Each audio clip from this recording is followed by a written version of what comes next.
நல்ல ஹெல்த்தியான உடலுக்கு வலு சேர்க்கிற இந்த திணைமா புட்டு செய்யறதுக்கு நான் இதுல 1 கப் திணை எடுக்கிறேன். இதை நல்லா தண்ணி விட்டு கழுவி எடுக்க போறேன் 2-3 தடவை.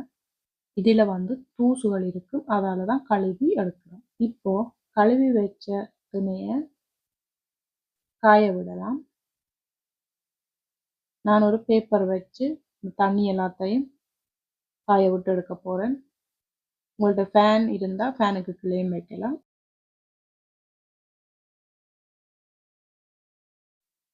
இப்போ இதை ஒரு சட்டியில வச்சு வறுக்க போறோம். வறுக்கும் போது நல்ல வாசமா இருக்கும். இதை வறுத்து கொண்டு இருக்கும் போது சோளன் எங்களுக்கு பொரியுமில்ல, அது மாதிரி பொரிஞ்சு வடிச்சு வரும். அப்போ இறக்கி வச்சுட்டு அது ஆறினது ஒரு மிக்சி ஜார்ல போட்டு நல்லா பவுடரை அரைச்சு எடுக்க போறோம். அரைச்ச பவுடரை ஒரு தடவை சலிச்சு எடுத்துட்டு புட்டு செய்ய ஆரம்பிக்கலாம். இப்ப இதுல இந்த புட்டுக்கு தேவையான உப்பு சேர்க்கிறேன். இப்போ இந்த புட்டுக்கு தேவையான தண்ணி விட்டுட்டு உதிரியா எடுக்க போறோம்.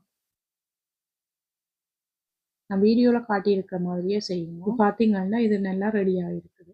இந்த கலவையை நாங்க கையால பிடிக்கும் போது எல்லாம் சேர்ந்து ஒரு இப்படி கொழுக்கட்டை மாதிரி வரணும். இப்போ இது ரெடி ஆயிட்டு இருக்கட்டும். இதை ஸ்டீமர்ல வச்சு அவிச்சு எடுக்க போறேன். நான் இன்றைக்கு இதுல தான் போட்டு அவிக்க போறேன்.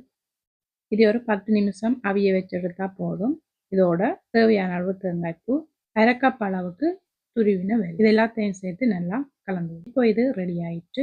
இது கூடவே உங்களுக்கு தேவையான பழங்கள் ஏதாவது இருந்தால் அதையும் வச்சு செய்வோம். இந்த வீடியோ உங்களுக்கு பிடிச்சிருந்தா லைக் அண்ட் ஷேர் பண்ணி சப்ஸ்கிரைப் பண்ணுங்க.